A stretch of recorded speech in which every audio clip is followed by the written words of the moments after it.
Week 4 Week of 4. the Central State A Conference football. And I hate to say it's the one we've been waiting for, but it's the one we've been waiting for. Yeah, Again, absolutely. First of all, let's recap Week 3. All right. Our headliner, who was it?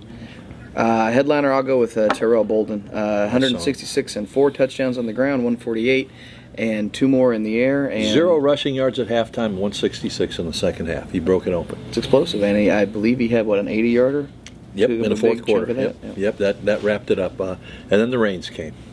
Yeah, I was actually at Glenwood, and the rains there didn't come until I was doing my video interview with Dan Rourke and asked him one question. I was about to answer another, ask him another, and I looked around. I kind of heard a weird noise, and then somebody turned on the faucet.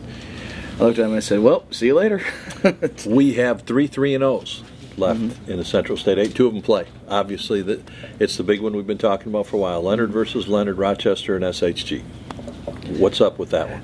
I think, first of all, I think that I wanted this game to kind of be what it was. I wanted both teams to be 3-0. I think that, the build-up for this thing was going to be the same no matter what, but the fact that both teams and everybody was really looking to Rochester to see if they'd hold up their end of the bargain.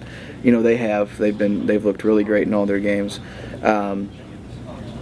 And SHG they had a lot of questions if you saw the Glenwood game, but it looks like they finally settled in at quarterback. It looks like Pat Smith is going to be the guy there for the most part. The defense has been phenomenal first 3 weeks, they've held couple of explosive players in weeks 1 and 2 down, and it's going to be a great game. What's Rochester got to do to win? I think the interesting thing, if Rochester just avoid 3 and outs, I think will be the biggest factor. As fast as they play the game, SHG is going to be able to run on just about anybody. They're going to be able to control the clock if they want to, which is fine. But if Rochester gets off to a slow start offensively, if their first series doesn't work, they're only going to eat about a minute off the clock. And obviously I think the longer they hold on to the ball, the more they're able to sustain drives at that pace they play. It'll be to their advantage. If that defense of theirs is on the field for 40 minutes, it's not going to work out well for Rochester. For SHG, what's the key for SHG? Same thing. I think rely on their running game. Make across the board, I think it's the most talented team Rochester's probably going to see in the regular season. So make them try to defend you and obviously there's not going to be any secrets between Ken Leonard and Derek Leonard. They know what each other's done. They've known it. Derek's known it. So watching his dad and playing. And does for Derek his dad. have an advantage because Derek knows what his dad does? Ken doesn't exactly know what's going on in Derek's mind all the time. That's true, and there could be some new wrinkles, but Rochester's offense is a little bit more traditional in terms of formations, but just the pace of play that they use is maybe their biggest weapon. Springfield High is the other undefeated team. Springfield goes to Taylorville this week. 2 years ago, that was a big headliner. Can these young Senators win? They won. They keep winning. What's up with Springfield High? I think they had their first little bit taste of adversity last week against Lanphier, but they righted the ship. 97 yards in penalties hurt them. Yeah, big time. And you're going to have games like that. It's how you respond to them. I mean, nobody's played 14 perfect games in a football season yet. They responded well. They go to a Taylorville school that held their own against Glenwood. Couldn't slow down their running game. Bo Sullivan Bo McDonald. I don't know where Bo Sullivan came from. Bo McDonald quarterback for Taylorville. Quarterback for Taylorville looked very good. And they did lose Blaine Lacey. I have not heard an update on his status, judging by how he went down. I'm guessing the prognosis isn't good, but that's strictly a guess at this point. They moved the ball pretty well at times. They just didn't have an answer for Glenwood's running game. Jacksonville brings its air show to Chatham against Glenwood's ground game. And that should be an interesting game. Interesting game for the matchup purposes, and I think both teams really need this game.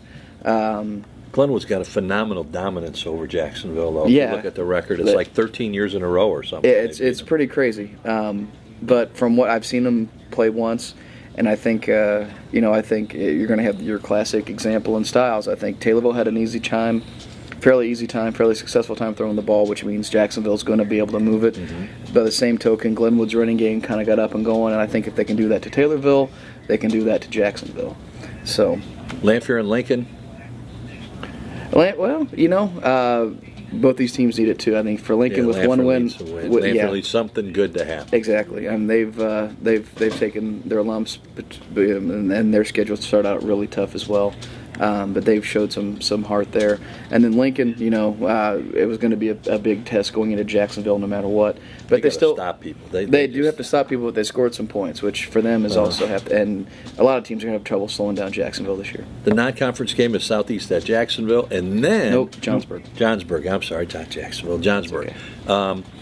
Couple things to look for. Friday in the Stage-Run Register, Todd Engle has a great inside look at Ryan Klatchko, the offensive lineman, and you really enjoyed that interview. Met with the family. I met with the family. I talked to them last Saturday. For those of you who don't know, Ryan's dad, Michael, immigrated here from the Soviet Union in 1979, the height of the Cold War. His mom, Paula, is from Massachusetts and still it sounds like it. has a really, really rich accent, and it was just a lot of fun.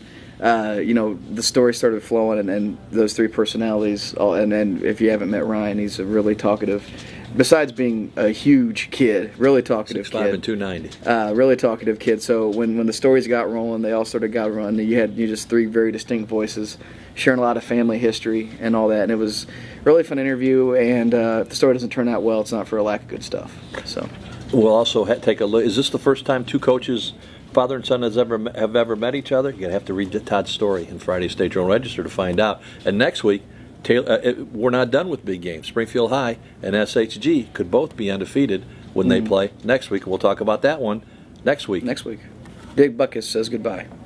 Say goodbye, Dick. Bye, Dick. Goodbye.